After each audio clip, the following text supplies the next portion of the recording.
Welcome to the Everlast podcast for Mental Health Awareness Week. My name is Frankie Towers and I'm Head of Marketing and PR here at Everlast Group.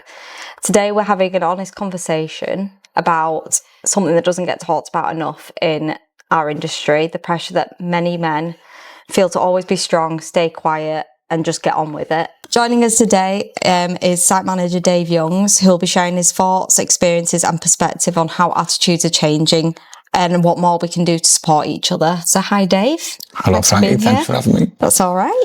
Tell us a bit about yourself and your role here at Everlast. I've been with the Everlast Group for approximately 5 years. I work within the facades division, currently on the rail division, which I'm site-based, looking after the lads, inducting the guys on site, and looking after the health and safety on site.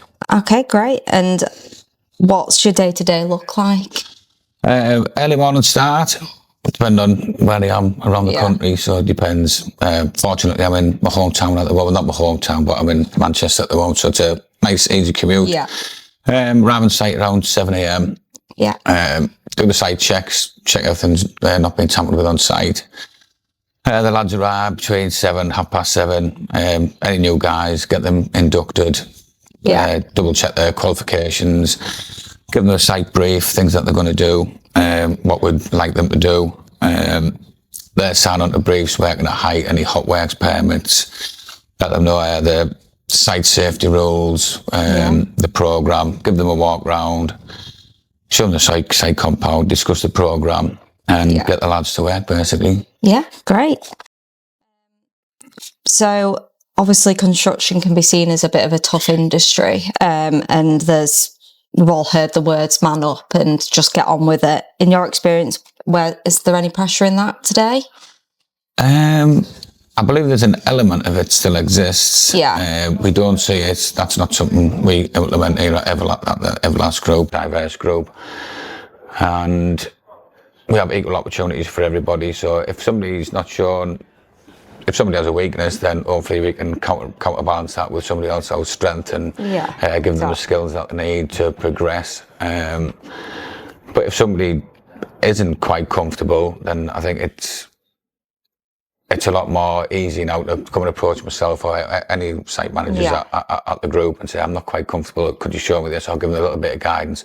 And that's what we do. So it's an outdated term, and here at the Everlast Group we are slowly eliminate, and it's not something I've seen for quite a while, which is fantastic. Yeah, completely. So when you're constantly wearing the I'm fine mask at work, how does that start to weigh up or show up on people? Have you noticed? Myself, when I get stressed, I withdraw a little bit, not as forthcoming, and I think as a male, you try and take all the burden yourself. Yeah. But there is help out there. Like I said, last year I struggled quite a bit. I expressed it to my peers. I was given a little bit of time off and to come back in, and Sam, she come and visit me on site, which was fantastic. And just getting that little bit of support is absolutely fantastic. So I wouldn't say that you need to take all the stress yourself, share it.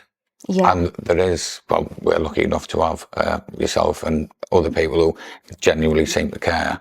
And I think that's fantastic. So if you've got that backup structure, then but if you're looking for those signs in people or your family members, if they're coming home and then laughing and joking, then the laughing and joking stops and they're withdrawn, or they're working later and they're just keeping it to themselves and not expressing themselves, then that's just being withdrawn. Look out for somebody being withdrawn. Yeah, I agree, because when I felt similar last year, I was exactly the same, withdrawn, started to freeze up a little bit and just didn't come out of my shell and got very quiet very quickly. And I think that's when people started to notice for me. So you're right, and here there's been a lot of support, and I didn't feel like I couldn't speak to anyone.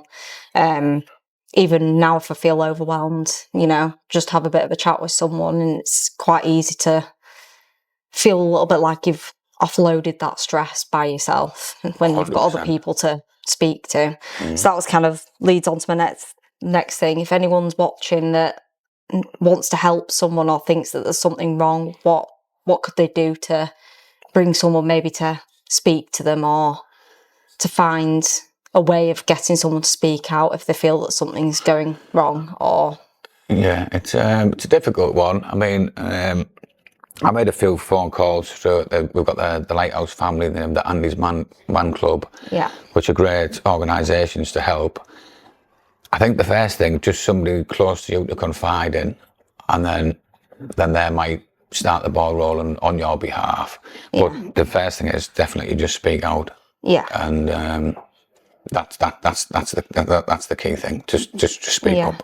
yeah. What do you think that people's biggest fear is for speaking out or reaching out? I think there's a few elements.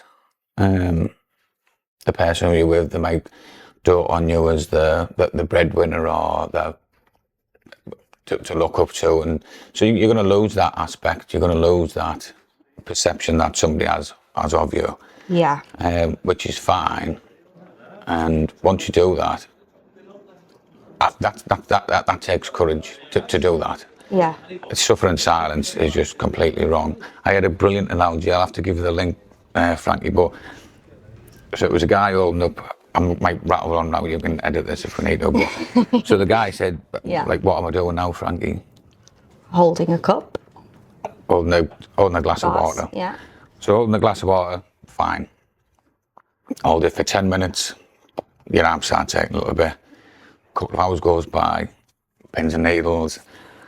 You hold that glass all day. yeah, You won't concentrate on anything but maintaining that glass.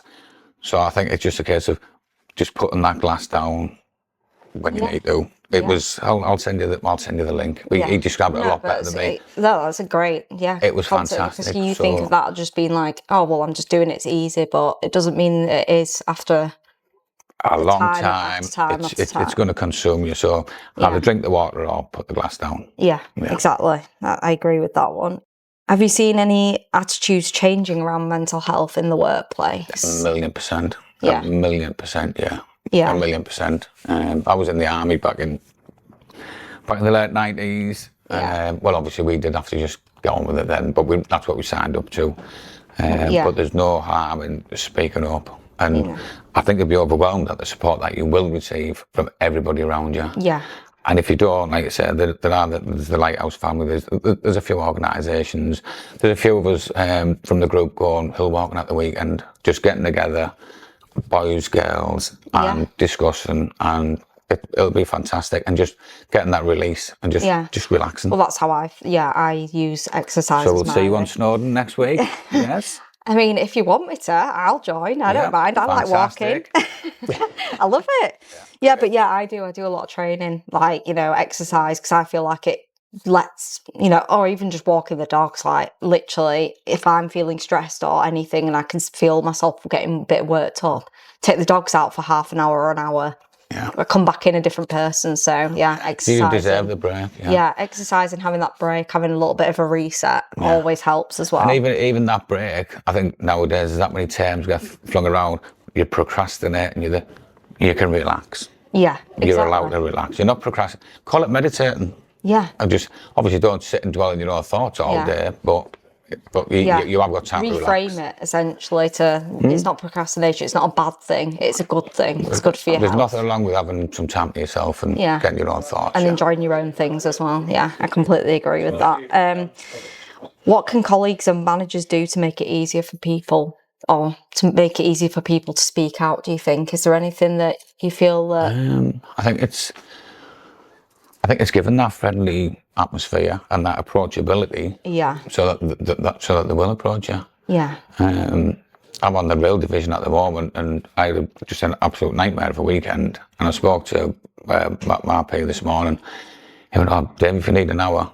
I said, "Oh," and just by him offering me that hour, I suddenly just had a boost. Yeah. It was so strange. I said, I just appreciate it that much. I said, "No, I'm fine," and I was. And now I'm here. Yeah, I agree. It was rather than, "Oh, well, you should have managed your time better. You should have done this." There's things out of your control that you can't do. So having that little bit of understanding with them and giving them that opportunity and being honest with each other, fantastic. I was going to say, like, growing up, like, I had some managers that, like, I was a bit fearful of, so I wouldn't have even dreamt to tell them, like, maybe even the truth, even if I was feeling anxious, I wouldn't want to tell them that. Yeah. And I was even brought up that, like, not in a nasty way, but when I had, like, an anxiety disorder growing up, and my mum was brought up in a sense of, like, you don't tell people that, because she had it. So she told me kind of the same thing, you don't talk about it. And now we're in a world where we can. I don't feel as scared anymore, but definitely because I've got managers that don't look at it as a negative and are actually like, well, what can we do to help with that, or what can we do to support you, is a lot better. And I feel, like you said, even if it's like, oh, take an hour, I'm like, oh, well, actually, now I've spoken about it and I've had like a bit of like a vent, or like, you know, just a bit of chance to explain it. I feel a lot better now, so I can get on and I focus now. So yeah, just even that helps. Bit of support. Yeah. So what does this Mental Health Awareness Week mean to you personally? Is it? If anybody who's watching this and then they speak up, then we've done our little bit. Yeah. And then if they speak up, and because it's a major issue at the minute, it's a major cause of suicide. There's globally, it's a man a minute, which is horrific.